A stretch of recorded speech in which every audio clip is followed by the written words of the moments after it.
Hey, welcome to another episode. Today we're going to talk about, as you saw in the title, who are you? I'm not asking who I am. I already know who I am, but I want you to sit down and we're going to do a little exercise today. So you can take out a paper and a pen and figure this out or just think about it. But who are you? What have you been programmed? Either you realize it or you don't, or habits that you have that you notice you do. And you always say, oh, it's genetics, or I get it from my parents or whatever. Well, write down those things, like good or bad, it doesn't matter. But I want you to just figure out who you are and what program you're running. Because if you're running like I was way back when, and now I still creeps in and I still have to change the program of being, programmed poor. I know it sounds funny. For those of you who are not, it's your first time hearing this kind of talk and stuff, but, I was literally pre-programmed to be poor, stay poor. That's all there is to it. I had friends, they're programmed to think, well, I deserve everything I want, and I deserve money, and I deserve all this stuff. I tell my parents I want it, I get it, So we have to reprogram ourselves. So like we talked about in one of the previous episodes that we talked about that book called Breaking the Habit of Being Yourself. If you did not already start listening to it, I do highly recommend it. It's on Audible. You can listen to it there. And it's called Breaking the Habit of Being Yourself by Dr. Joe Dispenza, because that's right there, life-changing. Hence the name, Life Changers. What? But I digress. But you have to just write down all the stuff that you were like. So for me, I was pre-programmed to be poor in the sense my dad would always say, no matter how hard we work, son, the poor stay poor, or I can't afford that. Language like that. You have to write down all your pre-programming and figure out, well, is this bringing me to what I want, or is it taking me away? Because, hey, we all know you are what you eat, or you are what you think. What you're putting out in the universe and what you're putting out by talking to everybody and doing all this stuff is what you're going to receive. You reap what you sow, as they say. So you got to figure out what you're doing and then where you want to be. So now on the same sheet, you can draw a line. On the other side, you can write down all the stuff that you want. So you want to be successful in business, or I want to be able to change my way to be successful with just being social, because there's people out there that would like that. Or I want to find, wealth or love or abundance, stuff like that, and track what you want and figure out, well, what kind of attitude do I need, right? So if I want to be a successful businessman, am I going to go hang out at McDonald's with, my buddies who work there or whatever? No, I want to be successful. So here's an example. When I was younger, like I mentioned earlier, I wanted to become a successful entrepreneur or learn about entrepreneurship because it really intrigued me. I figured, why would I want to, work here when I could own it and work here and be able to hire my friends and people that need the good hard work, and we'll hook them up.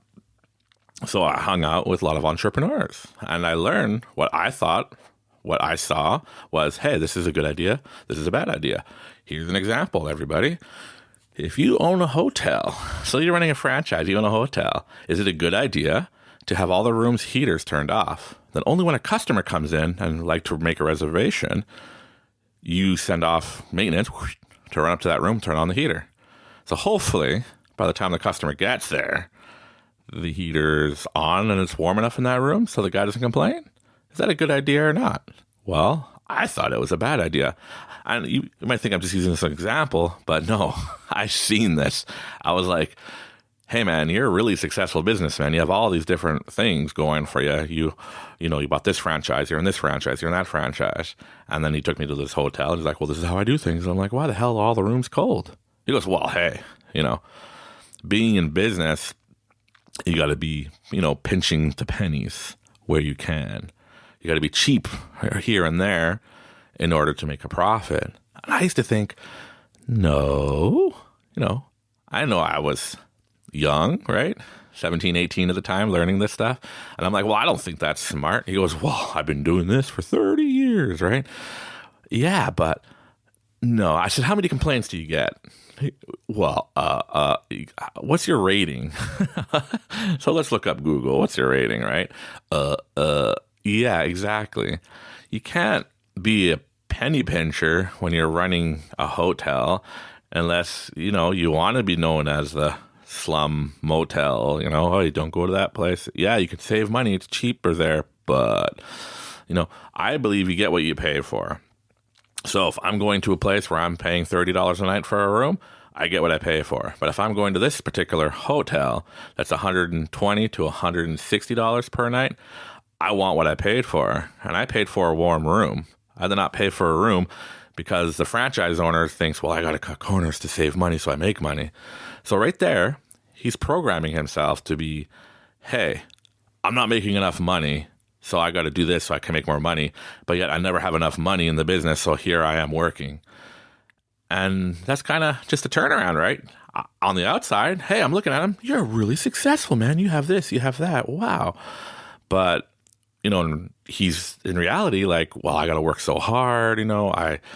I'm cutting corners here. And even in the restaurant, he would do the same thing, right? Oh, I started cut corners here. Hey, I said, well, what happened to, this size of cup? Where's the mediums? Oh, no. We don't do mediums. It's small or large because we got to save money where we can, right?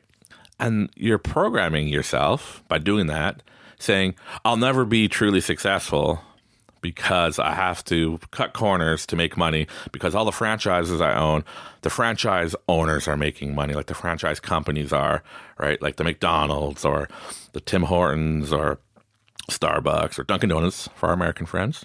I like Dunkin' Donuts. Get some munchkins. What?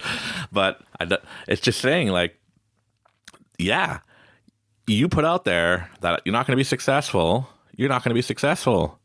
It's that simple. Like people are so much complicating their lives thinking, okay, I got this, Mike. So what we're going to do is I'm going to make my vision board of what I want, right? I know I talk a lot about business because that's my experience.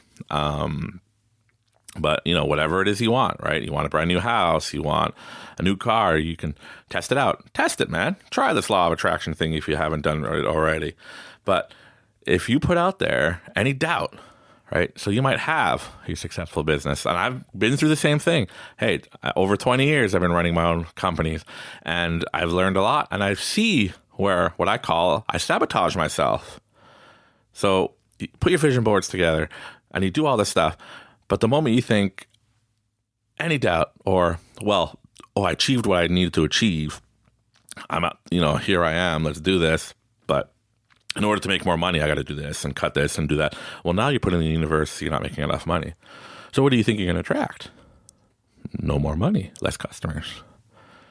I know it sounds crazy for some of the people that don't already experience this, but I'm telling you, if you put out in the universe that I need this, I need it, I got to do this, I need it. Well, you're kind of putting in the universe that you lack thereof. So as much as you need money or you need the love of your life to come or you need this new house or this new car or this new job, I need it. If I don't get it, well, you're putting lack thereof. So just change it. Change it from lack to positive. Like, I've got it, right? So how many times have people looked for work and you're looking, you're like, I need the job. And you're out there putting out your applications or CVs or just out there handing out your application to everybody. And you're like, I need it so bad, that it feels like nobody's calling you. But the moment you took a job, you put out in the universe, well, I don't need a job no more. I got my abundance. I got my job. I don't need it. Well, now all these other jobs are coming your way because now you're putting out in the universe that I have jobs, plenty of jobs coming to me. I could choose my jobs. Now that you have a job, because now you're not worrying so much about, I need this, I need that so bad. So it's easy as that. I know it sounds crazy, but I'm sure if you experienced it, people that experienced it, same thing, right? You're looking for a girlfriend or a boyfriend and you're out there like, I'm looking so hard, I need this. And then you never find one. Then the moment you have a girlfriend, all these girls are like, hey, we like you. And you're like, what? I have a girlfriend now, or a boyfriend or whatever you're looking for. But hey, I'm already with somebody. Well, we all like you now. It's like, why do you think that is? Well, because before you're putting lack thereof. I don't have one. I'm never going to get one. Then you finally get yourself a girlfriend or a boyfriend or whatever it is you're putting out there. Then when you get it, you're putting out there, well, I don't need it no more. I got it. So now you get more of it. So now that you have your list drawn up with all the attributes or the pre-programming, as I say, on one side, on the left side, and you have on the other side the pre-programming or the program that you want to be running written on the right side.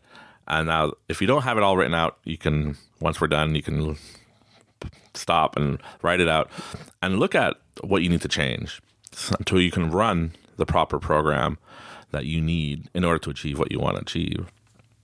Well, I hope this helps. We got plenty more of it coming, so stay tuned for the next episode. Thank you very much. This is Mike with Life Changers.